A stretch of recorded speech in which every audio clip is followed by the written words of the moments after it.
Hello, hello, and welcome. Welcome to another Wednesday. I'm your host, Charvelle. This is EBONI Live, and we have a beautiful soul today coming to us. A lot of us know her. A lot of us love her. Nanci Isaacs. She's coming in with some real estate advice for all of us on buying, renting, selling, leasing, everything in this current climate, because I know a lot of us are kind of confused on what's going on. She's going to help us navigate that. If you've tuned in before, welcome back. If this is your first time watching, hello, welcome, and definitely check out our YouTube, check out our Facebook page, because then you'll be able to see all of the chats we've done during this quarantine. They've been across many different topics, and it's definitely a little something for everybody. And just a quick little chat, put on your background and listen to it. But without further ado, I'm going to bring on our lovely guest. Hello, Nanci. Hi. How's everybody doing? We're good. Well, I'm good. I hope everybody else is good. I have a little fly. If you see me swat, yes, another guest over here. But thank you so much for coming on with us. A lot of people know that you are one of, the pioneers for EBONI Alumni Association. So, I always, I feel like I've said thank you for probably 100 times for all that you've done for EBONI. But again, thank you so much for all of your hard work. A lot of you who are maybe just tuning in from around the country, the EBONI Alumni Association, for the most part, is kind of based out here in LA, and Nanci was part of formulating that and helping it run for many, many years, and she's still part of helping it run. So thank you so much for that. No problem. I'm just pleased to be here on Conversations with Charvelle, because I've been watching this whole time, and I got to just tell you, you have been the glue that has held us all together. So thank you for doing this, because it's been phenomenal. I think I mentioned to you earlier, there's a number of people that have been on that have been able to perform, which they weren't able to do during the pandemic, just to be able to be creative and get the creative juices flowing. Yeah, we picked up some information. Yes, we picked up some tips and ideas and stuff like that. But really, just to get people connected, you kept us all together. So thank you, Charvelle. We thank you very much. I know the whole organization does as well. Yeah, everybody, you're so welcome. Happy to do it. Happy to put my degree to use. Mom would be pleased, right? Yeah, for sure. So, I like to start, on our Emerson story, because that's what really ties us all together. So why don't you tell us a little bit about your time at Emerson, and what was your major, and, how was that at the time? Well, let's see. It was way back when, but I still somehow remember, being that I was born and raised in Cambridge, Massachusetts. I went all the way across the river to Boston to go to college at Emerson, which was located at that time right on Beacon and Newbury and Brimmer Street. So we were right there in the Back Bay. It's funny, when I did my work study job at Emerson College, I was an admissions tour guide. So I took people around who were coming to look at the school, and I would tell them about the beautiful architecture and so that we had at that time. Back Bay was just the old governor's home. The library was some other, historical landmark of some kind. And there we are, these crazy students hanging out in it. But I was always drawn to sort of architecture and, buildings and that sort of stuff. So, fast forward 41 years later, and here I am still giving tours of pieces of property. I've come full circle. But in the meantime, I was actually a mass comm major. So I was on WERS for the whole 4 years that I was there. Wow. I did Jazz in the Afternoon. And I also did a stint on The Black Experience, which was the Black show at night. That was sort of an R&B kind of format. So did news for a little while. I mean, I did a lot of in broadcast, but then decided that broadcast wasn't really for me.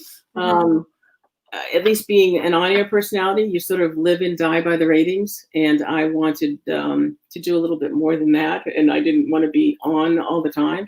Yeah. And I researched what you could do in sales. So I actually went into broadcast sales. So did broadcast sales for a gazillion years in Boston, and then branched out into sports marketing, and then came out here, and the rest is history. So I got married and had kids, and then, did a little marketing and stuff like that, but found that this was probably the best thing for me. And I've been doing it for just about 6 years now. Mm-hmm. Yeah. So you've shifted and pivoted a couple of times, Mm-hmm. which I feel like is pretty normal. And I feel like some people don't feel encouraged to do that enough. Were those transitions hard for you? What would you have to say in terms of taking that leap, in terms of, that pivot, that shift for some people? Well, I think it's all motivated. The motivation here is money, right? So and I'm not greed, but just, Yeah. Yeah. being Security. able to sustain yourself and Right. to take care of yourself. So if you see a path that you're on that's not providing that, then your motivation is to get to the next place that's going to provide that. So for me, it wasn't really a him or a ha or, oh gosh, I didn't go to school for this. It was like, okay, so what can I do next? And I think if you take that kind of approach to it, you won't stumble on whether it's the right thing or who's going to think that you didn't use that or whatever. You are using it. I'm still using skills that I learned at Emerson College in real estate stuff. I mean, it's sales, right? Yeah. And it's also marketing, and it's also presentation, and it's also technology stuff, which we're still working on, but we didn't have all this stuff back then, right? Yeah. But you incorporate every little piece of something that you pick up from whatever you had, whatever job you had, or whatever experience you had, and it all comes together. So don't ever think that you can't not pivot and do something else. I think that's what builds character. It makes you a stronger person, and it gives you much more to offer to the next opportunity. Yeah. So no self-doubt, folks. No Just self-doubt. do Not it. Here. Not here. Yeah. Hi, Christina. We see you. We see you. Thanks for tuning in.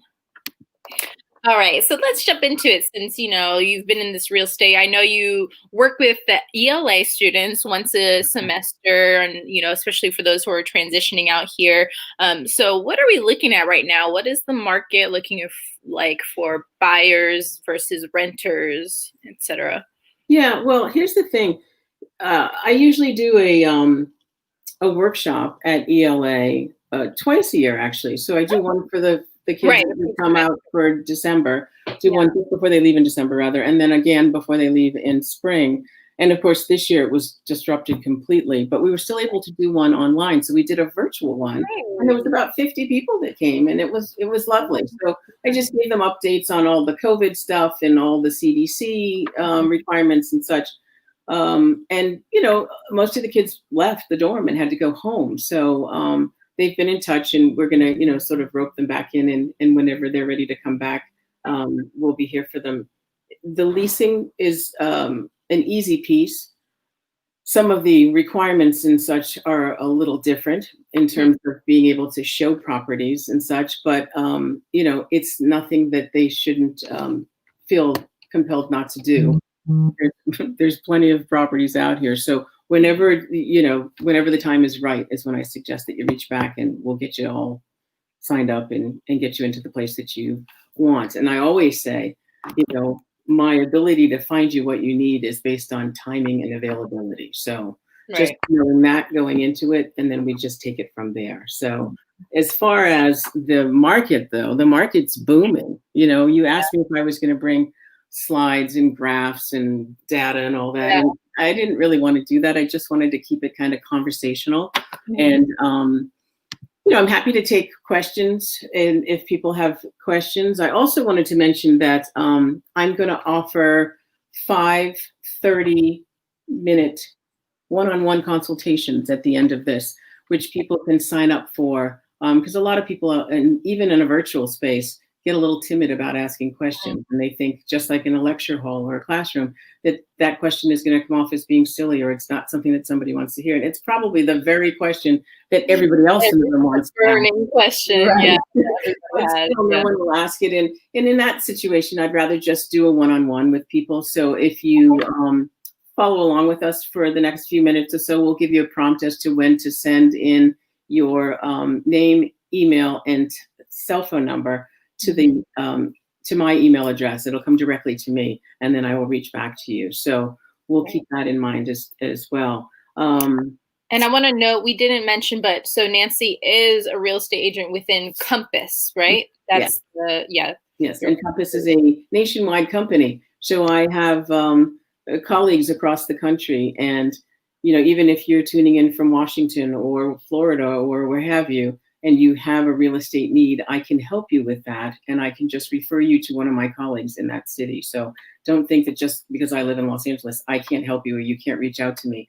I can certainly help you, and I will definitely help you and guide you to what you need. So feel free to reach out wherever you are. But I think we all need to sort of just take a breath for a moment and just give ourselves a pat on the back, because we've made it this far in this kind of crazy, zany time, right?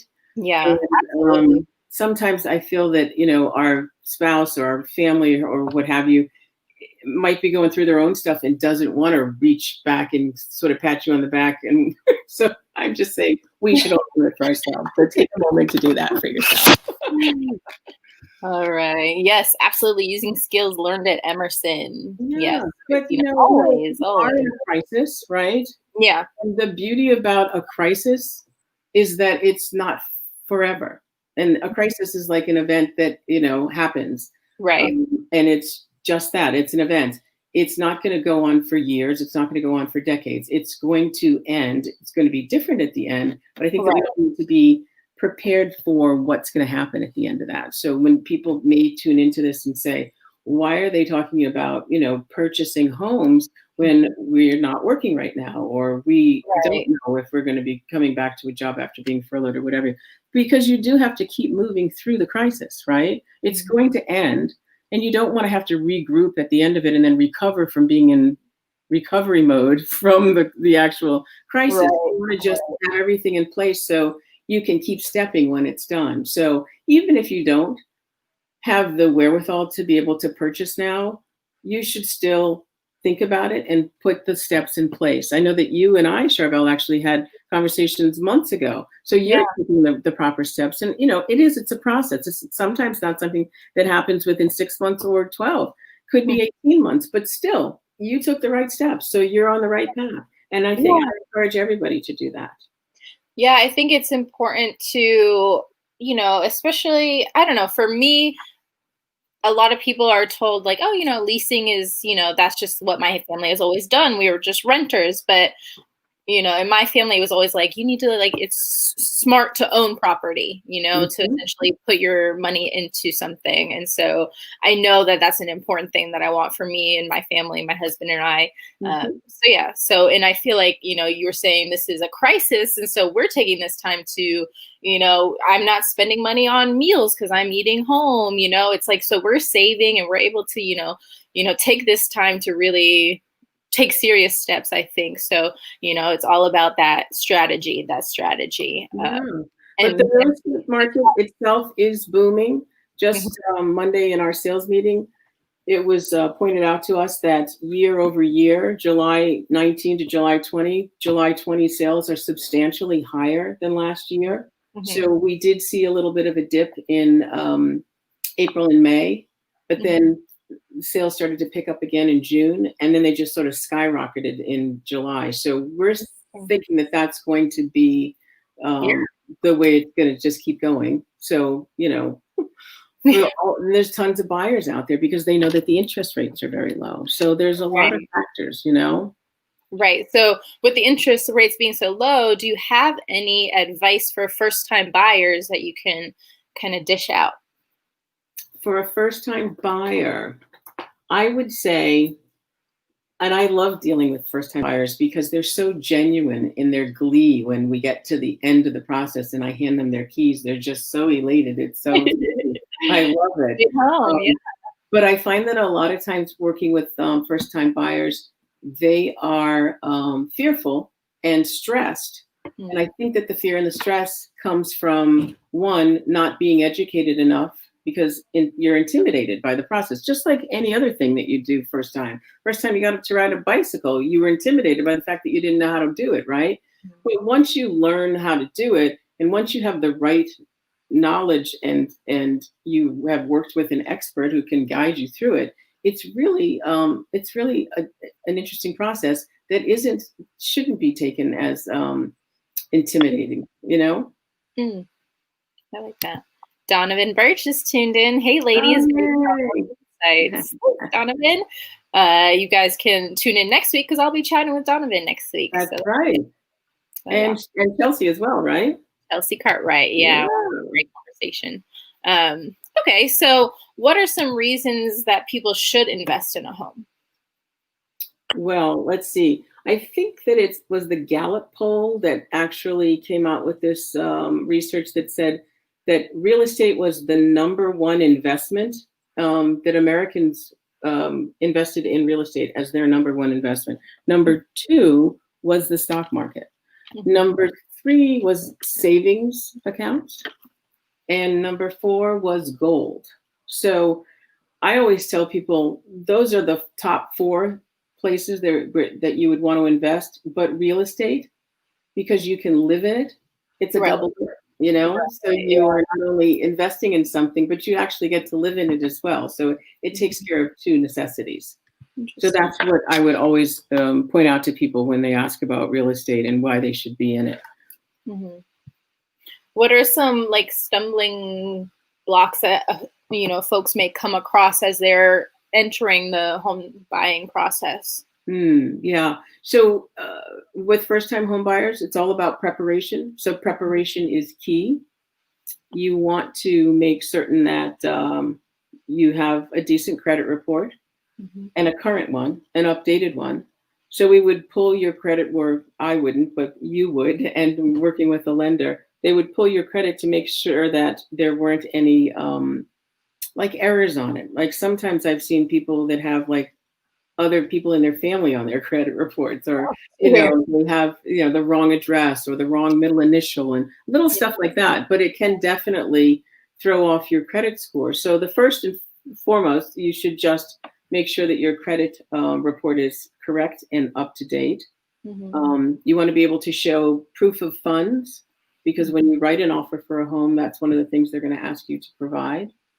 And then, of course, you're going to need a pre-approval letter, which we would send you to a lender, and the lender would be able to produce that for you, saying that you were actually approved and for how much, because you can't go shopping without knowing how much you have in your pocketbook, right? So those are the few things. But the stumbling blocks usually are just not being prepared, like not knowing those are the 3 things that you really should have together before you even get to the lender stage.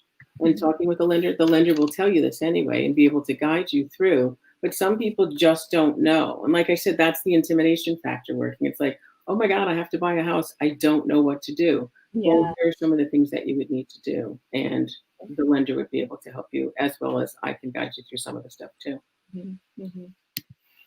What about like folks who maybe are looking to sell a house right now? What are some things that they should be keeping in mind? Well, we've seen a surge in folks that want to sell because of being in quarantine for the past 120 some odd days. So people are no longer wanting to be in the house that they're in for a variety of reasons, And it's nothing that, a coat of paint and some new curtains is going to solve. It's like bigger issues, like they might actually have grown out of their space and didn't realize it because not all 4 of them were in the house all the time at once.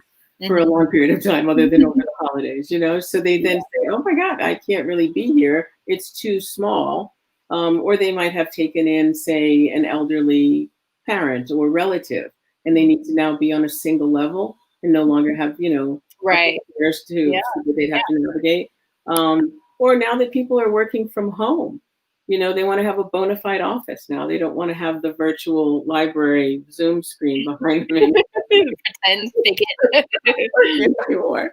So there's a lot of reasons why sellers are looking to buy. Some sellers want to actually get out of the city and go further out into the suburbs. So there's a number of reasons why they want to sell, and they should. They shouldn't be on the fence about it because, like I said earlier, we have buyers that are looking. So if you want to help create our inventory, we'd be happy to have you. Selling is definitely something that you should no longer be on the fence about. You should do it. Awesome. Let's see. Okay. And in terms of, this is a good example. So we have an EBONI member who Kelsha, and she has a empty room because her roommate left during quarantine and then decided, you know what, I'm not going to come back to LA. So in that situation, I find my friend panicking because she said nobody's looking for a room right now. True or false? I mean, it sounds like you're saying that people are looking for new places, but in terms of renters, is it going to be hard to get into new places to find people to take your apartments, or what do you think? Well, that's a good question because they'd obviously have to have been tested. They'd have to show proof that they'd been tested. I mean, I don't know the real ins and outs of or the inner workings of having roommates and looking for roommates, because before you could just put it up on Facebook, right? Or Yeah. there's a number of different sites that you can go to that you can find a roommate. But I don't know how all that's working at this point and what their guidelines and best practices are now, because I'm sure they're all different. Yeah. And beyond knowing that obviously they'd have to show that they aren't sick and maybe have been tested, I don't really know. And I would think that it would probably vary by situation too. Mm-hmm. So the Yeah. best thing to do for her would be maybe, I don't know, probably just maybe post it on, the Emerson College Yeah. apartment site. Yeah, because that at least you'll sort of know the person from at least your college, maybe. But Yeah. um, Yeah. there's a website that I can, if she wants to reach out to me directly, there's a website that I can send her to from the city that's directly related to all COVID stuff, and they might actually have some resources there too for her to look at. So encourage her to do that if she's not out there listening right now. Well, I know, yeah, I just was wondering because we have an apartment in our complex as well that has not been filled this entire time. And I was wondering if that was like a quarantine, a coronavirus effect, or if it's just, maybe they're not marketing it properly. And I wanted to know, like, if you've seen a virus like really affect renters in that way. Obviously, LA, I feel like has been really good about, providing help, assistance, and not evicting people. Right. Right. Yeah, no, I'll be honest with you, I haven't really come across it. But I would think that they do have a number of guidelines that people have to meet in order to rent that room or rent that apartment. And again, it would be based on what the CDC requires, but it would also be based on the individual property management companies and what their guidelines are. A lot of things have gone virtual, so you don't actually meet anybody anymore. You will, be let into a place with, a lockbox key or whatever, so that you can see the space on your own, and then you can apply online. And everything is done, virtually now. So I would have to research that as to what they're actually requiring you in order to rent, but I will have to get back to you on that. No worries, no worries. Yeah. So let's go back to home buying, since that's, I feel like the main thing we want to promote here is encourage folks to buy property, to invest. What are some good? I think you kind of touched on this a little bit, but like, what are the first good steps people who are interested in buying a home should take? I think that they want to determine, of course, before they even get started, how much they have to spend, right? They also want to sort of hone into what kind of a home they want. Right. They might also want to look at areas, because there's a number of different areas, obviously. And everybody seems to be sort of shifting towards being close to the metro. And that might be well and good right now, except once they start. Can you hear the construction that's happening behind me? Okay, good. No, I can't hear anything. It's bothering me, but but yeah, to be near a metro line is key, and that might mean moving into an area that's sort of just on the edge of being gentrified. So it might be a little rough around the edges for a while, but in 3-4 years from now, it's going to be booming, and that's probably a safe bet for you to, make an investment, because it's going to be right near Right. a transit line, and that seems to be what everybody is interested in because everybody wants to get out of the car mode and do things for the environment and stuff. So that's something to look at.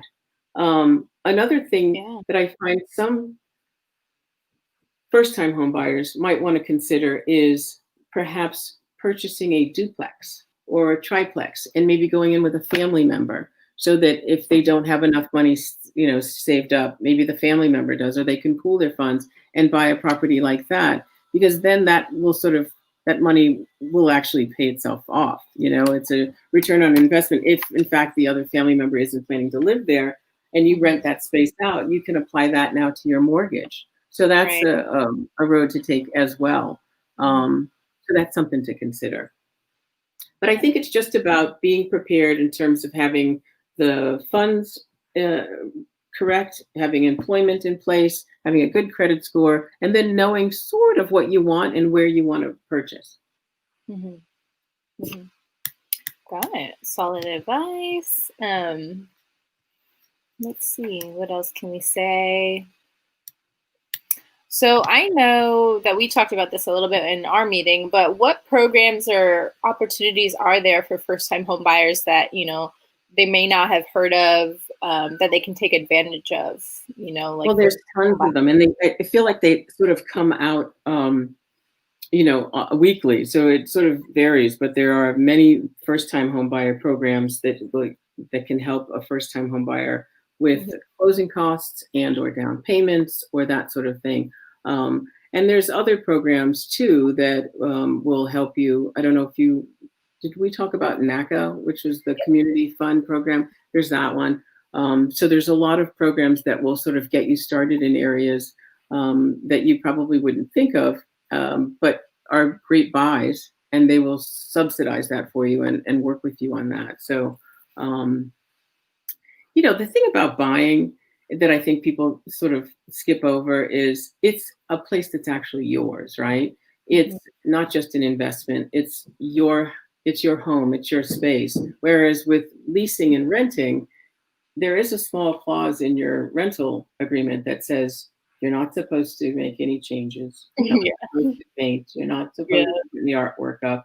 You can't put up a bookcase, which we live in, earthquake land. You want to be able to support that bookcase. You're not supposed to put any holes in the wall. Yeah. And all those things you can't do because it's not your place. But when you own something, you can do whatever you want because it's your place. And you're also making money off of it because you're getting tax breaks. There's so many different benefits that it's really the road to take. So I just urge everybody not to be intimidated by the process and reach out to me because I'm happy to help you through it. Mm-hmm. And so, we have viewers all over the country. What are some things you can recommend? Like, what should they look for in a real estate agent? Obviously, I trust you, so I know you, and I, would utilize our relationship. But for those who maybe don't know you or aren't near here, what kind of things should they be asking a real estate agent to vet them out? Maybe ask them how long they've been in the business, and what are their main priorities in looking for a property for someone. What kind of communication skills do they have? And that would just be something that you could figure out whether they are really great at answering their phone, which a lot of people don't do anymore. But some people actually like it, especially if you're into a big purchase like this. You might actually want to have some phone time with somebody as opposed to constantly texting and having emails. And just ask them what their style is, basically. You can interview as many realtors as you want. And then if you decide on one in particular, you want to sign an agreement with them so that they know that you're serious and they will work very hard for you. So I would consider, talking and meeting with about 2 or 3 realtors before you decide on somebody that you think you want to spend some time with, because it is a process and it is over weekends. And, I've spent many long days with people or chunks of time with people on weekends, and you want to be able to spend some time with that person and get along with them and not be like, oh my god, I've got to meet my realtor today. So it's got to be more of an amicable kind of relationship. For sure. And I guess this is something that I know that I didn't know the answer to. Is it possible to buy property on your own, or will you always need a real estate agent or a broker or somebody involved? How does that work? Well, I wish that I had a folder, but the amount of paperwork that's generated in a transaction, I swear, is about this thick. So, I get kind of overwhelmed by it. I can only imagine somebody who wasn't in the business would get overwhelmed by it as well. It's best to have a broker, Mhm. an agent working with you, because they have a better sense of the market. They also know tricks and tips on getting the best offer written for you. If you are submitting for a piece of property, you might think you could do it on your own. And I think that you can. There's people that sell their homes as well. There's people that, Right. I don't need to have a broker. I'm just going to sell my house on my own. Well, good luck with that, because too, you might run into some legal problems there, right? So you always want to have an agent, because they're going to help you navigate the process and make it so much more streamlined. And it's never really encouraged that you not work with an agent. Good to know. Yeah. Definitely. Let's see. So I know you had mentioned briefly that not many people are looking to invest right now, but let's talk about investing. I don't even know what that means. Yeah. It's normally people who have a portfolio of properties, usually units, we call them. So they could be anywhere from 5 to 20 units or more. Some people are just what we call flippers. So they'll buy a single family home, sort of under market value. It might need to be gutted. It might just need upgrades. It depends on what it needs. But they buy that, they do the upgrades and renovations, and then they put it right back on the market. So that's what they mean by a flip. And then they will make a little bit of money because they invested a certain amount, put in just a tiny bit to actually make those upgrades, because they're usually contractors and they can get all this stuff at cost, right? Yeah. And then once they turn it over and put it back on the market, that's when they see their investment pay off, because they make money back on that. So those are flippers. And then the investors are people who just like to buy property to have, because that's where they want to park their money. So they watch their money grow.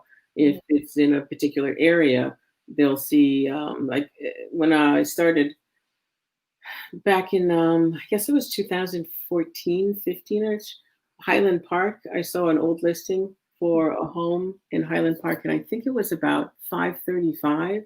And now I'm showing houses in Highland Park, and they're like $1.2 million. Yeah. So, you can see how the value of certain areas definitely increases, and that's where you make your money. So people follow that and they track that. So they want to purchase in, say, Leimert Park, that now has a substantial hub for the metro station that's going to go up, and all of the buildings and such that they're doing over there is only going to raise the price of the properties in that area. So, you used to be able to buy over in Leimert Park for hardly anything, and now again we're $1 million homes and stuff. So it's what people do. They just track where the best place to purchase is and invest in, and that's how they make their money. So what are the steps for anybody that might be interested in investing? Is it similar to the home buying process, or like you said, I guess it would have to be a lot of market research to kind of figure out market research, and or you generally have to have a bigger, I would say, a bigger purse, because here's the thing: if you purchase, say, a 5 or 10 unit building, and God forbid we get into a pandemic situation and there are people in that complex that can't pay their rent, then that rent and your mortgage has to be paid, right? So that rent pays it. But if they're not able to pay that, it then comes out of your pocket. So you have to have a substantial amount of money to be able to sort of, pivot and make sure that those costs are covered. So it might be something that you want to get into a little further down the road, but certainly maybe start off with a duplex, right? Because you could, in fact, like I said earlier, maybe even go in with a family member and purchase that together. and see how that looks and how that works. And then you'll get the idea of how you apply this rent to that mortgage payment, and you don't have to pay anything for your rent, and it's all Yeah. covered. Then you can do that again, and and take that money and invest it someplace else too. Yeah. Yeah, I've heard quite a few people Say that they want to invest in properties. Yeah. Yeah. And again, they're looking at areas. So that's the key thing, is to look at an area that's up and coming, that that you can buy in low, but then sell high at the end, right? Yeah. Yeah. Sounds good. Does anybody have any comments? Anybody out there? Questions, burning thoughts and ideas? Burning thoughts. I know there's a little bit of a delay in terms of when we speak. They don't hear for a couple minutes. So that's okay.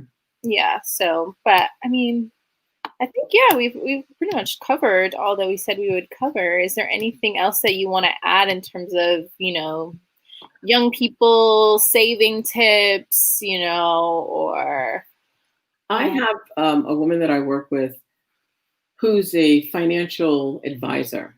And if I run into clients that have questions, specific questions about what they should do with their money and how they should budget it, or how they get from point A to point B in terms of the next step being the purchase process, I can refer her to whoever has those kinds of questions. She's phenomenal, and she really will put you on the right course to get into the point where you have enough money for a down payment, or you have paid off the right credit cards that have the higher interest, or whatever. So there's financial planners that can help you. Like I said, the lenders will also be able to give you guidance. I can give you guidance.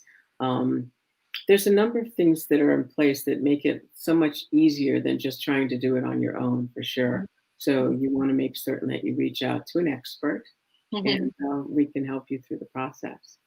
Maybe we could ask for people to shoot me an email for those 5 30-minute one-on-one consultations, because it would be the time to do it. So the email address is going to come up there on the screen. That's Nanci with an I, Isaacs @compass.com. And you can also text me at 213-712-110. Text only, because I can do that and 5 other things at the same time.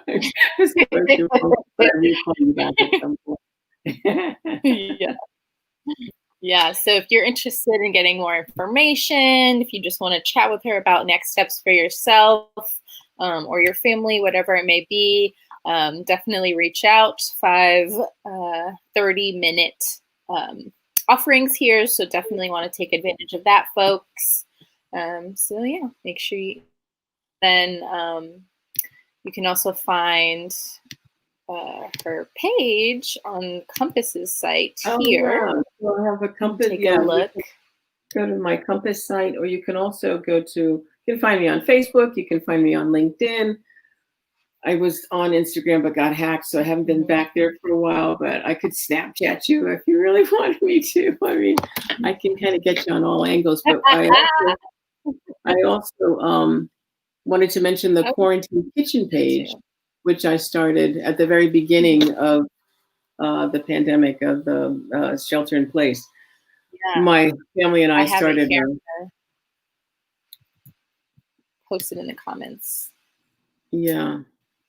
Started the there it is. Yeah, there we go. We started a quarantine kitchen and other tidbits to nourish your stay-at-home soul, because we thought that maybe cooking tips and recipes and cocktail and mocktail recipes were keeping us very busy and happy and giddy, and we could name them. And the pandemic mule, or the shelter in place, I don't know, the shelter Rita, I think it was, instead of a margarita. And we had all these different mocktails. Thank you. But also, some wellness tips, some real estate tips, some tips about how to utilize your space better, since some people were complaining that they were inside and they needed, something different to go on, take it outside to your balcony. We redid our balcony and showed them that. And we just had fun with it. So take a look there. Take a look at my my Facebook page, my Realtor Facebook page, and also you can go to the Compass website and see my agent page as well. Awesome. So Bethany sent in a question. She said, how do down payments work? Is that included in the loan amount you get from the bank? Well, no. I mean, it could be. It depends what loan program you have, Bethany. But in most cases, it's money that you already have. So you have a down payment that you are going to pay. It could be anywhere from 3% to 20%. You should already have that money in your coffers, and that money is your down payment.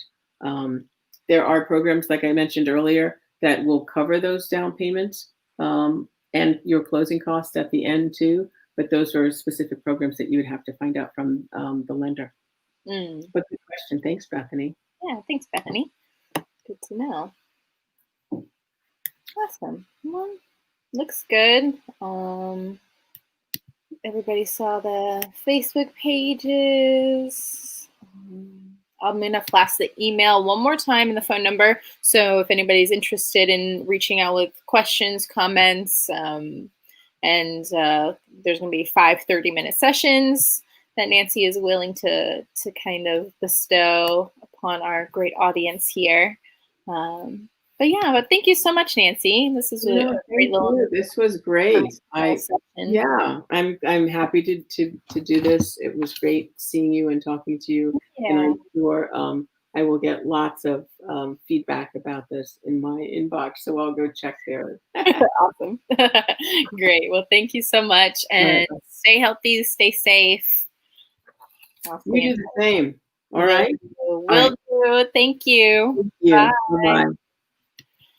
All right, guys. As I told you, Nanci, fabulous, right? So thank you so much for watching. If you would like to be a guest on Conversations with Charvelle here at Ebony Live, feel free to email ebonyalumnila@gmail.com. And, just pitch yourself. Pitch what you'd like to chat with me about. Or if you just want to do a presentation on your own, we're totally fine with that. If you don't want to talk with me, I get it. No, but seriously, if you would like to be on, reach out to us here. Thank you so much for watching. Make sure you tune in next week because we're going to be getting into politics and government with Donovan Birch, as I mentioned. He was tuned in today, and Chelsea Cartwright about their jobs in politics and government. We'll touch on the Black Lives Matter movement and talk about their careers within politics, both very different, but both very impressive. So make sure you come back next Wednesday. That's August 12th.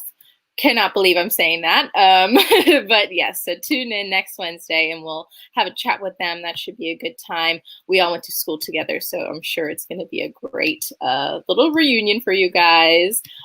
Thank you, Nanci and Charvelle. No, thank you, Ebony Alumni Association, for putting this on. We couldn't do it without you guys. And that's it. That's my time. Thank you guys for watching.